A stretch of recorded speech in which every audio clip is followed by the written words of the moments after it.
High বন্ধুরা, তোমাদের পরীক্ষায় যদি এই টাইপের প্রশ্ন আসে তোমরা দেখা মাত্রই করতে পারবে, এটা আমি চ্যালেঞ্জ দিয়ে বলতে পারি। তো তোমরা কিভাবে করবে চলো আমি তোমাদেরকে করে দেখাচ্ছি। দেখো প্রশ্নে কি বলেছে যে একটি মূলধন 4 বছরে দ্বিগুণ হয় কত বছরে সেটা 5 গুণ হবে। মনে করো তোমার কাছে কিছু মূলধন আছে যেটা 4 বছরে দ্বিগুণ হয়, তাহলে কত বছরে সেটা 5 গুণ হবে তোমাদেরকে বের করতে বলেছে। তো তোমরা কিভাবে করবে, মনে করো আমাদের যত বছরে দ্বিগুণ বলবে, অর্থাৎ এক্ষেত্রে কত বছরে দ্বিগুণ বলেছে 4 বছরে, তাহলে আমরা কি করব প্রথমে 4 লিখে নেব আর এর সাথে কিছু গুণ করব। কি গুণ করব না, আমাদের যত গুণ বের করতে বলবে তার থেকে 1 কম করে আমরা গুণ করে দেবো, আমাদের উত্তর হয়ে যাবে। অর্থাৎ এক্ষেত্রে আমাদের 5 গুণ বের করতে বলেছে, তো 5 থেকে যদি 1 কম করি আমাদের 4, অর্থাৎ এর সাথে আমরা যদি 4 গুণ করে দিই আমাদের উত্তর হয়ে যাবে।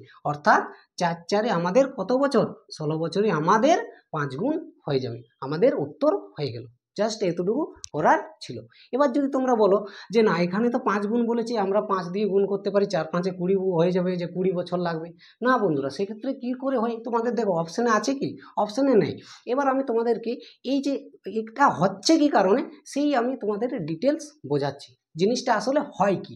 মনে করো এই কোনো ব্যক্তি বা তোমারই মূলধন মনে করো প্রথমে রয়েছে 100 টাকা, কত রয়েছে 100 টাকা রয়েছে। এরপর তুমি বলছো যে আমার দ্বিগুণ হয়েছে, অর্থাৎ দ্বিগুণ হয়েছে, এই যেমন এই প্রশ্নেই বলা আছে যে দ্বিগুণ হচ্ছে কত বছরে, দ্বিগুণ হচ্ছে 4 বছরে। যেহেতু এটি সরল সুদের অঙ্ক, তাহলে যে সুদটা রয়েছে সেটি একটি ক্রমিকভাবে হবে, অর্থাৎ চক্রবৃদ্ধির সুদের ক্ষেত্রে বেশি হবে না, চক্রবৃদ্ধি সুদের মতো। তাহলে এই যদি 4 বছরে দ্বিগুণ হয়, তাহলে পরের যে মনে করো 200 থেকে মনে করো 300 টাকা হচ্ছে, এক্ষেত্রেও তো এক্ষেত্রে 100 ছিল 200 হলো, অর্থাৎ তার বৃদ্ধি কত হলো 100 টাকা। তো এক্ষেত্রেও তো 100 টাকার বৃদ্ধি হলো, তাহলে এক্ষেত্রেও আমাদের কত বছর লাগবে, 4 বছর লাগবে। এবার কি হচ্ছে, আবার দেখো 300 থেকে মনে করো সেই টাকা 400 টাকা হলো, সেক্ষেত্রেও আমাদের কত লাগবে, 4 বছর লাগবে। আবার তুমি দেখো এর থেকে আবার 100 টাকা তুমি এগিয়ে দাও, অর্থাৎ 500 টাকা হচ্ছে মূলধনটা। এবার সেক্ষেত্রেও আমাদের কি লাগবে, 4 বছর লাগবে মনে করো।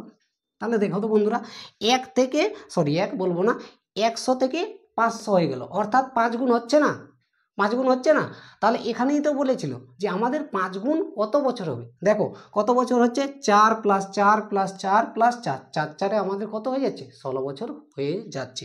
এই যে তোমাদের সংখ্যা রাখায় আমি তোমাদেরকে এটা বুঝিয়ে দিলি যে জিনিসটা আমাদের এই হয়। কারণ কি, যেহেতু মূলধন সে কিছু তো বিনিয়োগ করছে, অর্থাৎ কিছু মনে করো কোনো জায়গায় রাখছে বা থাকছে তার টাকাটা, তো এই যে প্রথম টাকা প্রাথমিক টাকা তার তো কিছু টাকা থাকছে, তার জন্য তার জন্য 5-এর জায়গায় আমাদের কত দিয়ে গুণ করতে হচ্ছে, 4 দিয়ে গুণ করতে হচ্ছে। তোমাদের এটা আমি বেসিকভাবে শিখিয়ে দিলাম। আর ট্রিকটা কি হচ্ছে, যত দ্বিগুণ যত বছর হয় তার সাথে কত গুণ করব না, যত গুণ বলবে তার থেকে 1 কম করে আমাদের গুণ করে দেবো, তো আমাদের উত্তর হয়ে যাবে।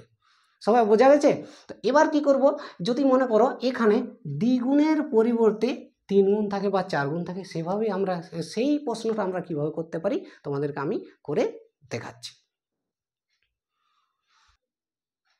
দেখো যেমন এই প্রশ্নে 3 গুণ বলেছে, কি বলেছে দেখো, একটি মূলধন 7 বছরে 3 গুণ হয় কত বছরে সেটা 5 গুণ হবে। তাহলে এক্ষেত্রে আমরা কিভাবে করতে পারি, ওই একই কনসেপ্ট আমরা সংখ্যা রেখার পদ্ধতি যদি করি তাহলে আমাদের হয়ে যাবে। দেখো মনে করো মূলধন প্রথমে 100 রয়েছে, কি বলেছে 3 গুণ হচ্ছে, অর্থাৎ আমরা যদি দেখি 300 হচ্ছে।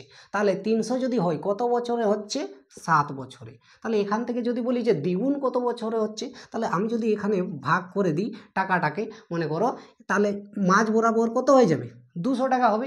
এখন যদি বলি যেহেতু এই 100 টাকাতে থেকে 300 টাকা হচ্ছে 7 বছরে, তাহলে আমি যদি বলি যে 100 টাকা থেকে 200 টাকা কত বছরে হবে, 3.5, অর্থাৎ 3.5 বছরে হবে তো।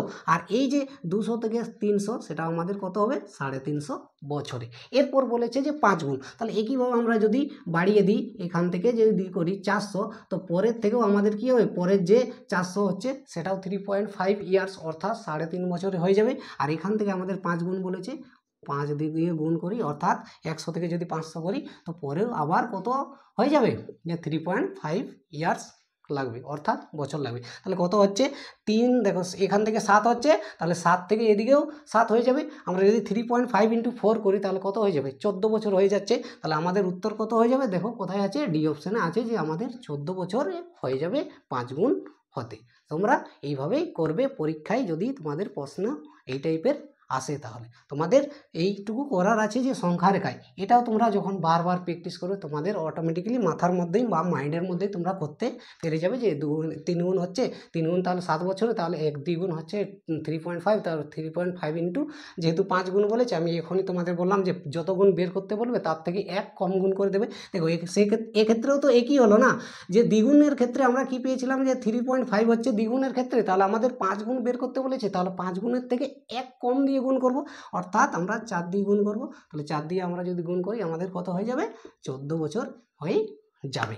তো তোমাদের যদি এই ভিডিওটি ভালো লাগে আমার চ্যানেলটিকে অবশ্যই সাবস্ক্রাইব করে রাখো, নিশ্চয়ই কাজে দেবে।